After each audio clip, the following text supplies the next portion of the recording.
It will turn on you, fool!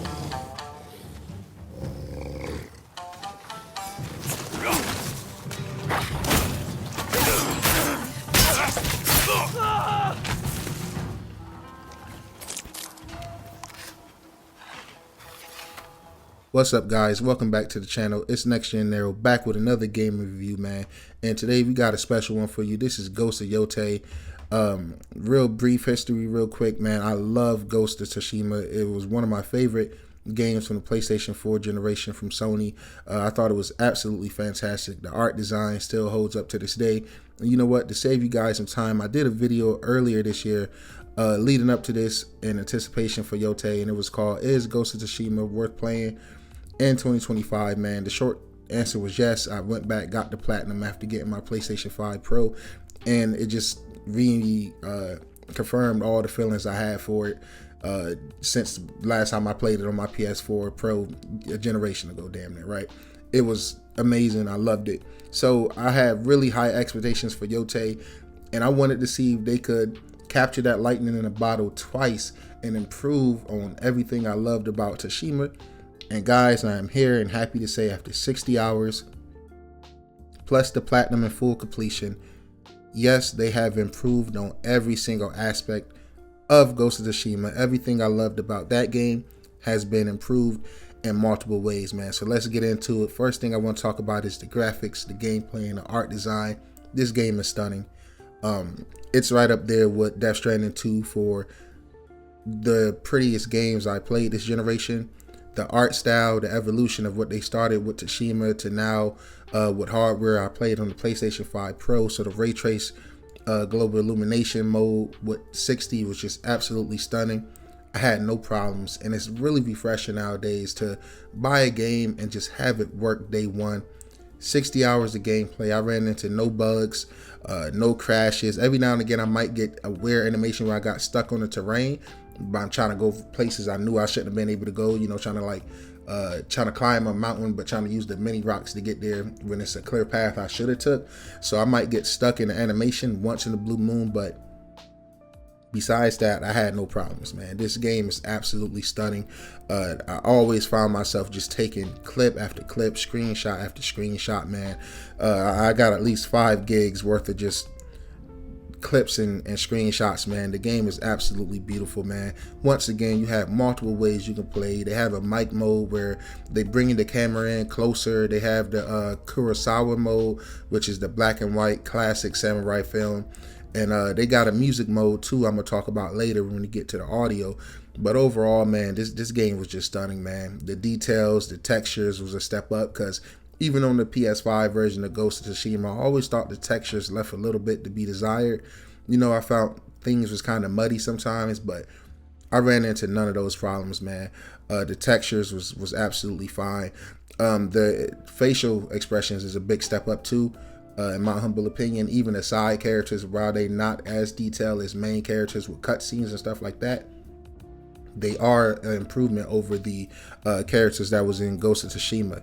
So man, the graphics was absolutely beautiful, man. Top tier art design, absolutely love that. Always find myself taking screenshots, and you know, the gameplay is a huge step up as well. For me personally, the combat and the gameplay is a step up. You know, Jin had his stances, and here we got multiple weapons. I love using the Yari, which is the stick. You got your dual katanas. You got your you got a plethora of weapons, man. You know, you got your big sword on your back. I forget the name of it. Then you got the weapon with the chain. It's just a great weapon. A great combat system, right? The animations felt good. It didn't feel too repetitive at all. Really open and free to how to play how you want. If you want to main a certain weapon, you can do that. You may struggle more with enemies who are specifically designed to counter that. The same way you can switch through all those weapons to counter whatever enemy you're going at. You know, so if you're going at somebody with a spear, you want to switch to the dual swords and so forth, right? And I found that to be amazing, just like I found the stances to be amazing. But this just felt like it had more variety, because once again, you got multiple weapons. And I thought that was dope. The usual things, you know, chasing the fox dens. You know, if you didn't like that in the first game, you're not going to like it in this game. I personally did. It was just very therapeutic. You know, the side things is therapeutic for the most part. You know, the fox hunts, even the new additions with the wolves dens. I absolutely love the wolves, and I don't know how I almost went through the combat section without mentioning the wolves, man. The wolves are fucking amazing in this game, man. You pretty much go to the dens, you save the wolves, and the wolf got its own skill tree, man. So the wolf will upgrade with you as you do shit with them. So having a wolf on my side was very dope, man. Very cinematic. Like, I loved it. They also got guns that you get in the later part of the game, which I really didn't use too much because, I was cool with my arrow and my usual weapon set. So the combat is a huge step up, man. The art design, beautiful graphics, A1 like I mentioned. So the next thing I want to touch on is the music and the sound design along with the voice acting, and all three of those things I just mentioned is fantastic, man. The sound design is really dope. The world feels and sounds alive, man. The DualSense implementation goes hand in hand, in my opinion, with what you're seeing and what you're hearing. The music was fantastic, man. They got the Watanabe mode. I hope I'm pronouncing that right.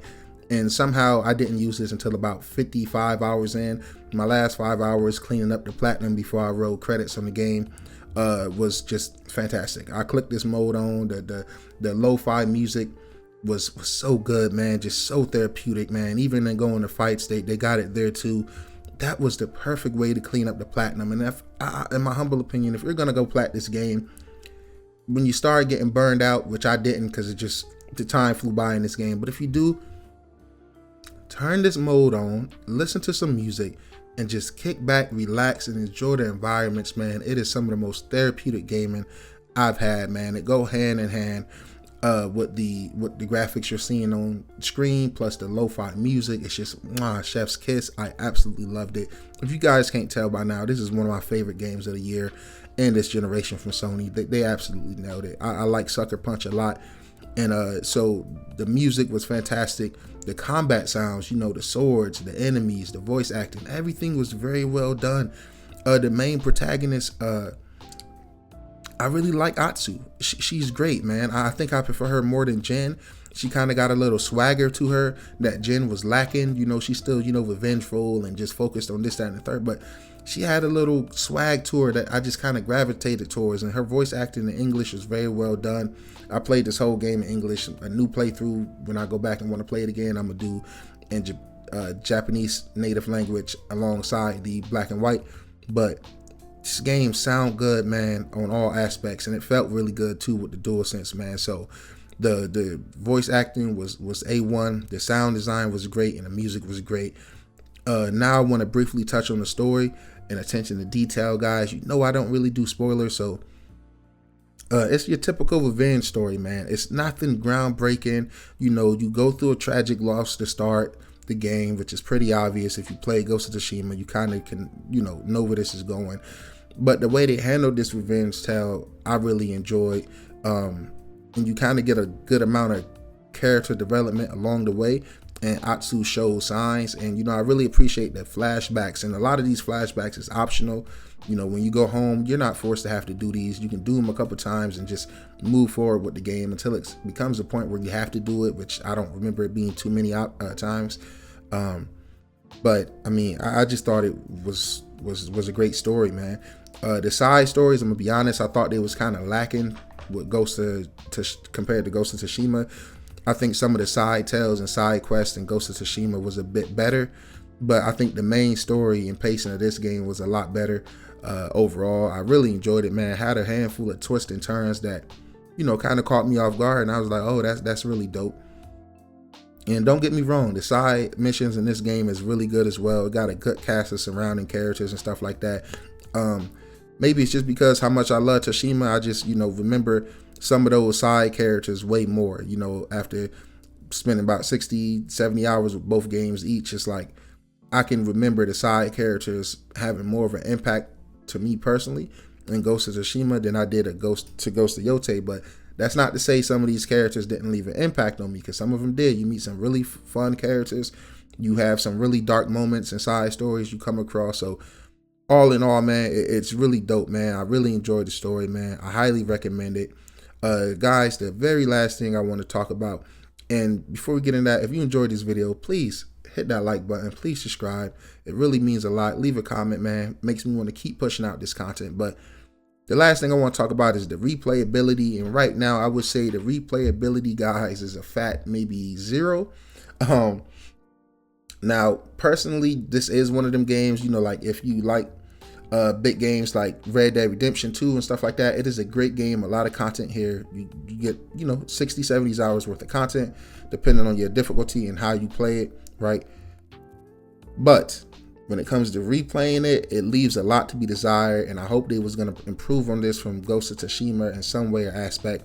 I was hoping that we get some type of new game plus, but the way the story is set up with how you get your weapons and skills throughout the pacing of the story, it makes sense for it not to have a new game plus. But at the bare minimum, I would like for my cosmetics to carry over. You know, I can have to go get the armors and stuff like that, but maybe cosmetically let me have a transmod system.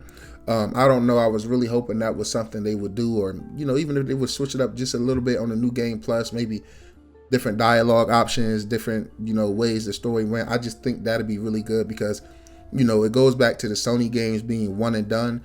I know this is not a game you're meant to live in for hundreds and hundreds of hours, but I just thought a new game plus would be really good to double that 60 or 50 hours you get from the base game for everyone else who choose to want to go through it again.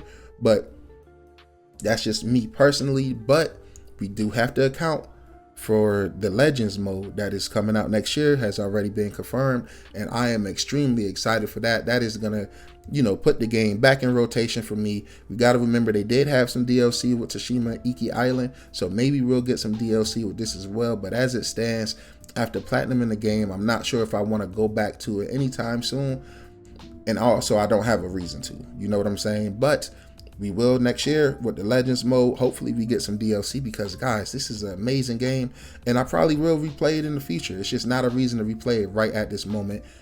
It's been your guy NextGenNero, man. If you enjoyed this review and video, please hit that like button, subscribe, and I'll catch you guys in the next one. Did you guys pick up Yōtei? Are you waiting for a sale? Are you skipping it? Did you play it? Did you beat it? Let me know.